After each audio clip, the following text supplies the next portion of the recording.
Hi everyone, and welcome to the first module of our summer session. This module we're going to look at the foundations of sociology as a discipline, beginning with a backup history of where sociology comes from, the social, political, economic forces that shaped it, the key concepts and theorists, and then ending with research methods, which is how sociologists systematically and scientifically study the world around them. So sociology, as we're going to explore in this module and throughout our time together this summer session, is the scientific study of society and social behavior. So sociologists are really interested in looking at the organizations, institutions, culture, and social structures that occur when people come together and they collectively work with one another. Sociologists in that sense are very interested in social and human behavior. The root term of sociology actually is the term socius, which means companionship and being together. So sociologists systematically observe and draw empirical conclusions about their observations of social life. So sociology, just to give you some more background information, the roots and its foundations come at a time of great social, political, and economic upheaval, that of the Enlightenment and then the Industrial Revolution.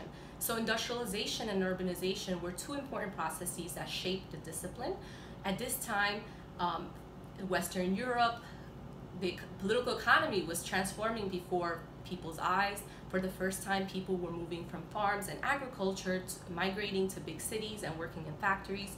Their way of life was completely changing. How they understood time, how they understood labor, how they understood marriage and social relations were all undergoing these tremendous social transformations, and social theorists really wanted to understand that. So if we look at Karl Marx, the writings of Emil Durkheim or Max Weber, they were all trying to make sense of these transformations around them. And of course, you know, that sort of sociologist curiosity with social change has not ended. In the moment that we live in today, we also experience severe transformations, perhaps not so much industrialization in the West, but deindustrialization, globalization, technology, as we're going to look at, has completely changed how we interact with each other. So that's what we're really going to start delving into. The main theorist, though, in this module that's going to sort of provide the main conceptual framework for how we understand sociology is going to be C. Wright Mills. And C. Wright Mills was a very important figure because he was a sociologist that wrote the sociological imagination during a time when the United States and Russia, there were fears of a Cold War erupting, nuclear warfare.